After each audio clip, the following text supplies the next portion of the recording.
All right, so we've talked about what a matrix is. We've talked about how to add them, how to subtract them, how to do scalar multiplication. Those things we only do if they're like perfect matches for each other. All right. Well, with matrix multiplication, it's going to be a little bit different than that. Okay. And again, please remember matrices, human constructs. So the rules here, I have no proofs of these rules. These are rules that human beings have derived. We've been like, this is the rule for matrix multiplication. Okay. So you can only multiply if the second dimension of the first matrix equals the first dimension of the second matrix. So here's some examples. A 1 by 2 and a 2 by 4, that works. A 2 by 3 times a 3 by 1, that will work. A 2 by 2 times a 2 by 4, sure, that will work. The outside dimensions tell us the size of the resulting matrix. So here's what I mean by this, right? Here's what it looks like. So here's our match. It's 2 by 3 and 3 by 4. So what we can see is, so what's the idea? The idea is that you want to make sure that in the first one, your number going this way. So how many values are in your row needs to match in the second matrix how many values are in your column.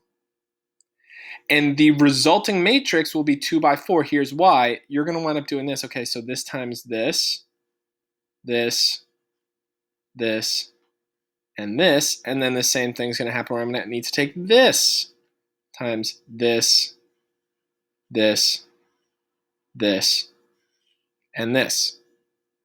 So how is that creating, whoops, how is that creating sort of the 2 by 4 piece? Right? The idea is that there's 2 rows here, right? And that these 2 rows, when I multiply by the column, the top left here is a result of taking this top row and this column on the far left. And we're going to repeat that process all the way through.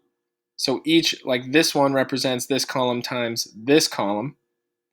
And all these ones in the second row are representative of the second row times each column. Okay, well, but what does it actually mean, Mr. Carr? Like, what are you're talking about 2, 1, and 4 times 6, 1, and 8. How do I do that? What are you even talking about? What I'm talking about is producing a dot product. So there's a link. You can watch a video here if my video doesn't help. All right, so you want to go, okay, first, can I do this? This is 2 by 2 and 2 by 2. Okay, it'll work. Then I start creating dot products. Dot products look like this. So how do we get 58 from doing this? What's actually happening here? What's actually happening is you're going to take the first number times the first number, add it to the second number times the second number, add that to the third number times the third number. That's what produces the dot product. So let's go back here. So you're saying what you're going to do is 1 times 7 plus 2 times 9 plus 3 times 11, right? This, and this all totaled together. Let's see if this works. 7 plus 18 plus 33. 25 plus 33 is 58. Yeah, okay. So there you go.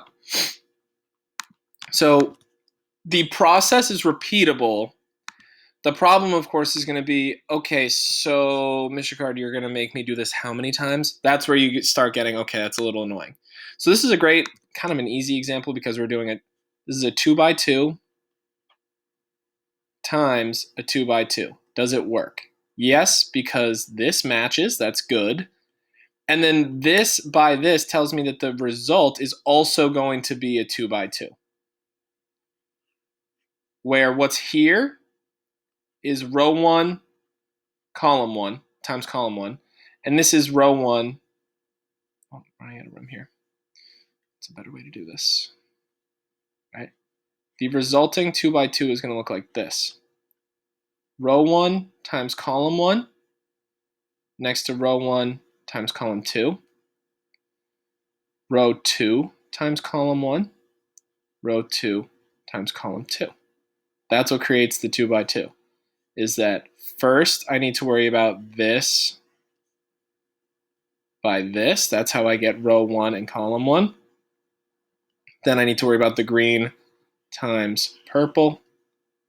Then I'll worry about the pink times blue and then the pink times purple.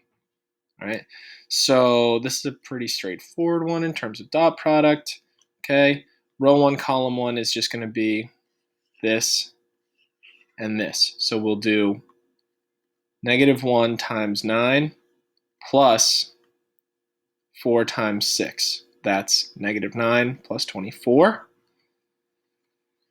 That's 15.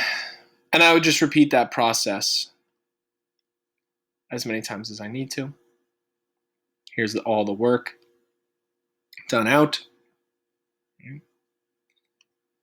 So we're going to jump right into just trying on our own. The only way that these get more annoying is that it can just be bigger.